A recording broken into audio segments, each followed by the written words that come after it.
Marie Stopes International is a name that might be recognizable to many. This is because it is the largest abortion organization in the English-speaking world, as they themselves claimed in 2014 to have provided more than 3 million abortion-related services. They receive about £250 million from various funding streams, mostly from their partners, which include the UK government's Department for International Development, United States Agency for International Development, and many other Western organizations and many other Western nations. My particular interest today is on how Marie Stopes International is using these funds in their operations in Africa. We spoke to Dr. David Payton of Nottingham University's Business School about one of Marie Stopes' major partners, which is the UK's Department for International Development, to understand a bit more about how this funding operates, as well as the relationship between Marie Stopes and the Department for International Development. DFID is the Department for International Development, and that's the UK government department which is charged with overseas development aid. They have a big budget, so the government manifesto commitment was to increase spending on overseas development to 0.7% of national income.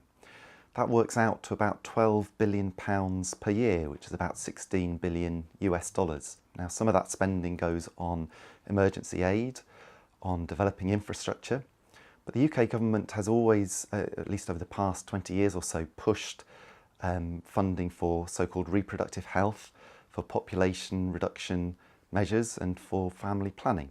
And in 2010 there was a particularly big push. The UK government decided to say they're going to focus a lot on reducing what they called unsafe abortion.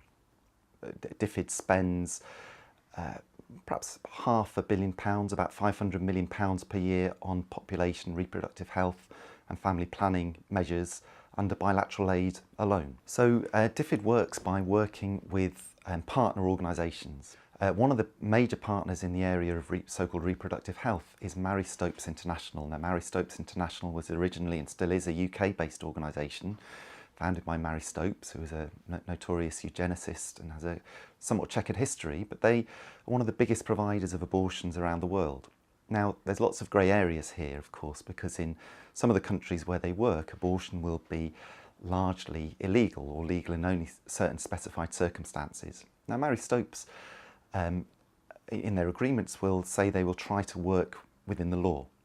We know that hasn't always happened. In Zambia a few years ago, they were caught out providing abortions which were illegal under the Zambian framework law, and the government there stopped them from being funded to perform abortions.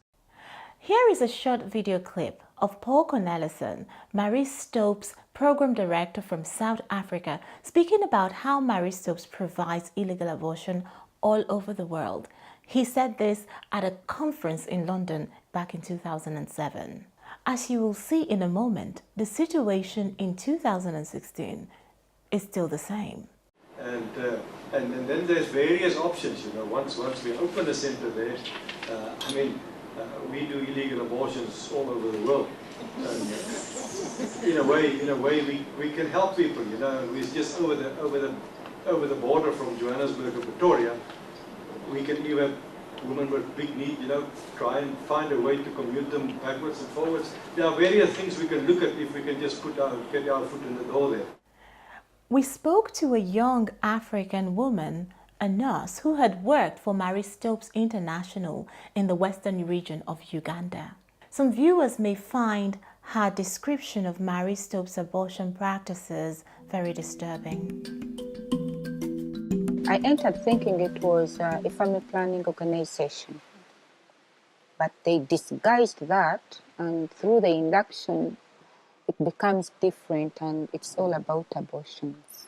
And it's good to point out once again that abortion is not legal in Uganda. So what did you think when you saw this? It was a blow. I didn't think there was an organization that was going against the rules of Uganda. I also didn't think that it would be that gross that an organization would think about abortions. I thought they would uphold lives. It was a surprise. As much as Maristops disguises as doing post-abortion care, Right. it does real abortions. Because I've looked at their website, it's hard to tell. In some of the countries where abortion is not legal, they never really write it clearly. But you are telling me now from the inside what you saw was that girls came to them and they were offering abortions from beginning to end. That's very true. You had your induction and then you went to your center Yes, to I manage. did. And this center was in what region? In Hoima, southwestern region of the country. But people came in, was this a busy center? Was it a small? It was a busy center, but the most clients that came in were abortion clients, really. Women of all ages, but mostly young women, young girls, actually, Young school-going girls. Underaged young girls. Sometimes, yes. 16? Sometimes, yes. Wow. So this could have even been girls maybe who were exploited sexually. Were there any questions asked before any abortions, like who got you pregnant, or are you in trouble, or have you No. been raped? No. The main motive was doing the act, the abortion. The service was abortion. The service was not finding out who or No where. questions asked. No. So anybody can come in on the same day and get an abortion on that Yes, day? they can. Yeah. There is no time to think about it. They don't give you time to think about Not it. at They all. don't. Do they ever tell people other options like adoption, or do they ever offer any other kind of help that any woman can use if she didn't want to have an abortion? There is no help. The service is an abortion. I think in Maristops you would rather lose a family planning client than lose an abortion client. Please explain this. Abortion, it's the core business. It's more important to them than I used to see family planning be important anyway. At the end of the month, there is a projection for how many abortions has the center done. So the client has to be convinced and you make sure the abortion is done.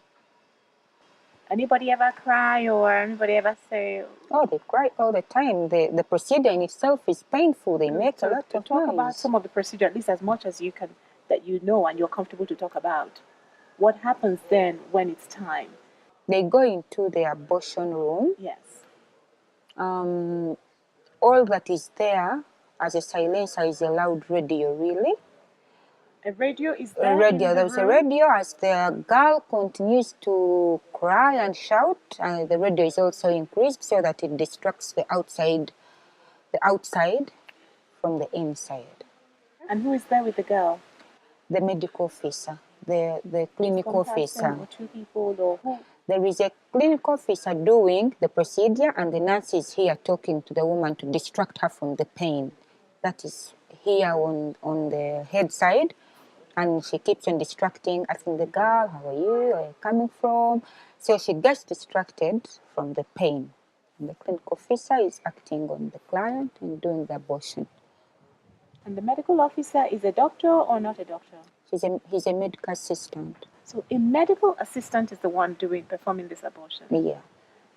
So this is also good to clarify that Marie Stopes, in this, at least while you were there, as far as you saw, they were not even using doctors to perform abortions. No, they don't use these doctors. abortions are not even legal. No, they don't use doctors. A doctor works with family planning procedures. They use manual vacuum aspiration. So MVAs. MVAs, yeah. It's a very painful procedure, by the way.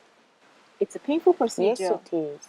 They cry, they scream out loud. And when they do, what happens? The radio is increased to distract the outside.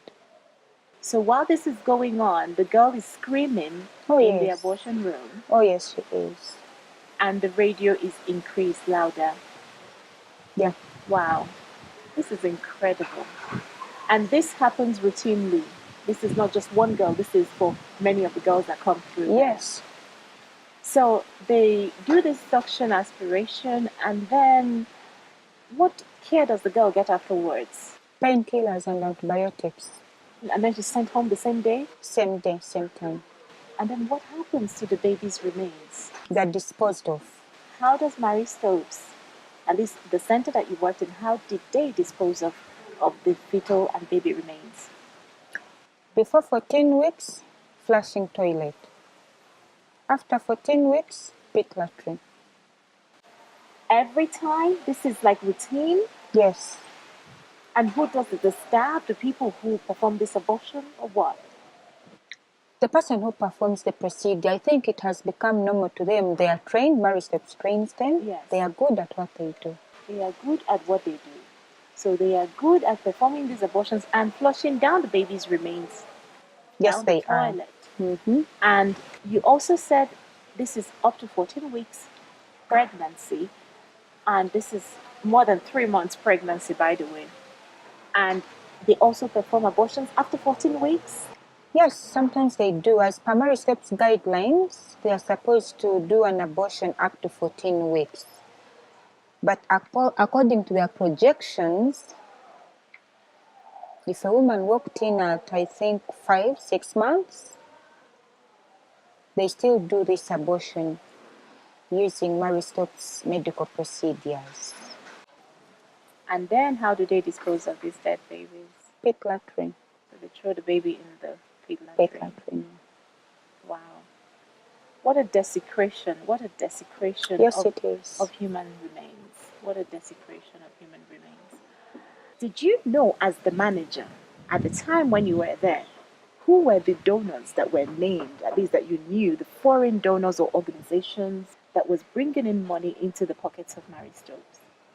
Every time we went for regional meetings, and every time we would have like donors coming from USAID. USAID. Yes, USAID. Right. And what I know is that they would tell us to hide abortion equipment because USAID did not deal with abortions. Right. So we would clear up the center from anything that would look like non-family planning. And USAID came for inspections? Yes, they did come for inspections, but they couldn't tell. So they never knew? They never knew. As far as you know, they never knew abortions were taking place, and Maristeps did everything to conceal that. Okay. Any other organizations that dealt with Maristeps? DFID, that's UK as well. DFID, the Department for International Development, which is the UK Office for Humanitarian Aid. Yeah. So what did you know were the dealings with DFID? I remember knowing, Yes. anyway, being told Yes. that every abortion we made, they paid Maristeps for that abortion. DFID paid money for every abortion performed by Maristeps. That's what I you were remember told. being told. I don't know how true that is. Yes, but you were told that. Yes, I was. And of course, by the way that they were trying to promote for centers to have more abortions, the money was coming from somebody, somewhere. So they needed to account for abortions. They needed to account for it. Yes, that's true. So DFID was also a major donor that you knew of. Her eyewitness testimony of illegal abortions by Maristeps International raises serious questions about Maristeps International and their relationship with the British government. It also raises serious concerns about how Maristeps International is using funding from various other Western governments who fund them and yet may not even approve of their funds going to illegal abortion operations in Africa. Funding given to Maristeps International for their activities in Africa has come from taxpayers who might indeed be outraged that their funds is being given directly or indirectly to an organization that provides illegal abortions. So what can the ordinary person in the UK, the ordinary taxpayer here in the UK do to correct this? So I think the first thing to do is to raise awareness of what is happening and of the sort of organisations that are being funded by taxpayers' money and what those organisations like Maristeps International are doing. So what UK taxpayers can do, of course, is to put pressure on their elected representatives to question whether this is the right way that they want development expenditure to be used. So I think that they're the two things, to raise awareness within this country of how the money is being spent and to put pressure on our MPs and members of the House of Lords to get the government to change its priorities. As Dr. Payton said, it is very important to raise awareness of how taxpayers' money is being channeled to supporting Marie Stopes International in their activities in Africa.